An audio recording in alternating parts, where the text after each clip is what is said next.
அன்பு நண்பர்கள் அனைவருக்கும் ஜோதிட வாசஸ்பதி சுந்தரமூர்த்தியோட அன்பான வணக்கங்கள்.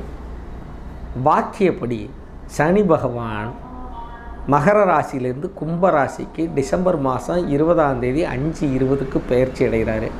அவர் பெயர்ச்சி அடைகிறதுனால எந்தெந்த ராசிக்கு என்னென்ன பலன்கள்னு பார்த்துட்ருக்கோம். இப்போ நம்ம பார்க்க போகிற ராசி சிம்ம ராசி. சிம்ம ராசியை பொறுத்த வரைக்கும் சனி இருப்பதற்கு உகந்த ஸ்தானமான 6ஆம் இடத்தில் இருந்தார். 2.5 வருஷம் பிச்சு உதறிருப்பீங்க. ஒரு பயம் உங்கள்கிட்ட வாலாட்டிருக்க முடியாது. எல்லாத்துலேயும் வெற்றி தான். ஜெயமே ஜெயம் ஜெயமே ஜெயம்னு நீங்கள் பட்டுக்கு வாழ்க்கையை நடத்திக்கிட்டு இருந்திருப்பீங்க. சனியினால் ஏற்படக்கூடிய பிரச்சனைகள்லாம் இல்லாமல் நல்ல விதமாக அனுபவிச்சுட்டு இருந்தீங்க. இப்போ 7ஆம் இடத்துக்கு வராரு. என்ன செய்ய போகிறாரு? சிம்பிளாக ஒன்றும் செய்ய மாட்டார். உங்கள் பிறந்த ஜாதகம் நல்லா இருந்து உங்கள் திசாபுத்தி நல்லா இருந்ததுன்னா நீங்கள் கவலைப்பட வேண்டாம். கோயிலுக்கு போய் விளக்கு போட்டு வந்து உங்கள் வேலையை கவனிங்க. அப்படி இல்லைன்னா சனி திசையோ ராகு திசையோ கேது திசையோ நடந்தாலோ இல்லை 6ஆம் இடத்துல இருக்க திசையோ, அதான் 6ஆம் இடம் 8ஆம் இடம் 7ஆம் இடம் இந்த கிரகங்கள் நின்ற கிரகங்கள் திசை நடத்தும் பொழுதோ உங்களுக்கு சனி இப்போ இருக்க மாதிரி வந்திருந்ததுன்னா கோச்சாரத்தில் வரும் பொழுது கண்டகச்சனியாக வருது. அதனால் முதல்ல உடல் நலனில் அக்கறை எடுத்துங்க. சனியை பொறுத்த வரைக்கும் வேகமாக வேலை பார்க்குறவங்களையும் உடல் உழைப்பு வேர்வை சிந்தி உழைப்பவர்களையும் அவர் ஒன்றும் செய்ய மாட்டார்.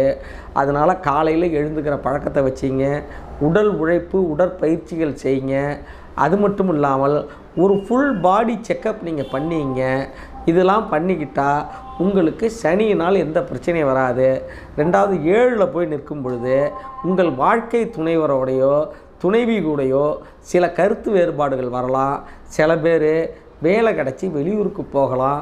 சில பேர் வேலை கிடச்சி வெளிநாட்டுக்கு செல்கிறதுக்கான வாய்ப்பெலாம் இருக்குது.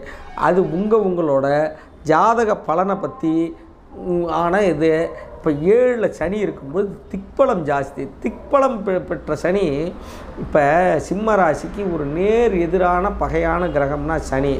ஒரு கடையில் வேலை செய்கிறீங்க, ஒரு ஆஃபீஸில் வேலை செய்கிறீங்கன்னா உங்கள் மேலதிகாரி ஒரு ஃபைலை மறந்து வச்சுருவார். வச்சுட்டு ஏப்பா ஒன்றை தான்ப்பா கொடுத்தேன்னு சாதிப்பார். அவர்கிட்ட போய் நீங்கள் சிசிடிவி கேமராவை போட்டு நீ தாண்டா எடுத்த நான் எடுக்கலடான்னு நிரூபிக்க முடியாது. ஏன்னா உங்கள் வாய்கள் கட்டப்பட்டிருக்கும், கைகள் கட்டப்பட்டிருக்கும். அதே போல் நிலைமையில் கொஞ்சம் ஜாக்கிரதையாக இருங்க. வீண் பழிச்சொல் உங்களுக்கு வர்றதுக்கு வாய்ப்பு இருக்குது. கடைகளில் பணிபுரிகிறவங்களையும் வெளி இடங்களில் பணிபுரிகிறவங்களையும் கொஞ்சம் ஜாக்கிரதையாக இருங்க. திருமணம் போன்ற விசேஷங்களுக்காக பெரிய தொகை செலவு பண்ணுறதுக்கான டைம் வருது. அரசாங்கத்தில் அதிகாரிகளோட ஆதரவு இருக்கும். திடீர் அதிர்ஷ்டமும் ஏற்படும். வீடு வண்டி வாகனம் மாற்றுறதுக்கான ஒரு சுப விரயம் இருக்குது. கூட்டு தொழில் இப்போதைக்கு செய்யாதீங்க. அதற்கான கிரகநிலை கிடையாது. கடன் வாங்கி புது தொழிலில் போடணும், இன்வெஸ்ட் பண்ணணும்னு நினைக்காதீங்க. உங்களுக்கான டைம் கொஞ்சம் சாதகமற்ற நிலைமை. சாதகமற்றனா சனி கொஞ்சம் சரியில்லை. அதாவது 9ஆம் இடத்தை பார்க்குறாரு, உங்கள் ராசியை பார்க்குறாரு, 4ஆம் இடத்தை பார்க்குறாரு. அப்போது உங்கள் ராசியை பார்க்குறதுனால ஒரு மனக்கவலை பிரச்சனை டென்ஷன் இருந்துக்கிட்டு இருக்கும். 4ஆம் இடத்தை பார்க்குறதுனால தாயாரோட உடல்நிலையை கவனிச்சிக்கணும், வண்டி வாகனத்தை கவனிச்சிக்கணும். நைட்டில் அனாவசியமாக வெளியில் சுற்றாதீங்க, ஆரோக்கியம் குறையும்.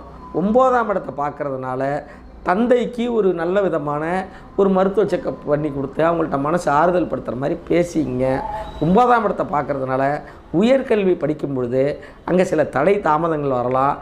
உங்களுக்கு கௌரவ குறைச்சலுக்கான சில பிரச்சனைகள் வர்றதுக்கு வாய்ப்பு இருக்குது. சனிக்கிழமை தோறும் சனி பகவானுக்கு வஸ்திரம் சாத்தி வன்னி மரத்தை வழிபாடு பண்ணுங்கள், விளக்கேற்றுங்க. ஏழை எளியவர்களுக்கு உங்களால் முடிஞ்ச வஸ்திர தானமோ அன்னதானமோ செருப்போ வாங்கி கொடுங்க. இந்த சனி பெயர்ச்சி கண்டகச்சனியாக இருந்தாலும் உங்களுக்கு மென்மேலும் நன்மைகளை தான் செய்யும். யாரை பற்றியும் எதுவும் பேசாமல் வாயை மூடிட்டுருங்க. அந்த மகாத்மா காந்தி சொன்ன 3 குரங்கு விருப்பம் இருக்கும்ல, பார்க்காதே கேட்காதே பேசாதேன்னு. இப்படி நீங்கள் உண்டு உங்கள் வேலை உண்டுன்னு பகவானோட மந்திரம் ஓம் நமச்சிவாயங்கிற மந்திரத்தை 108 தடவை காலையில் 108 தடவை சொல்லுங்கள், சாயங்காலம் 108 தடவை சொல்லுங்கள். இதை மட்டுமே சொல்லிக்கிட்டுருங்க. உங்களுக்கு நல்லதே நடக்கும். அனைவருக்கும் இறைவனின் கருணை கிடைப்பதாக. நன்றி, வணக்கம்.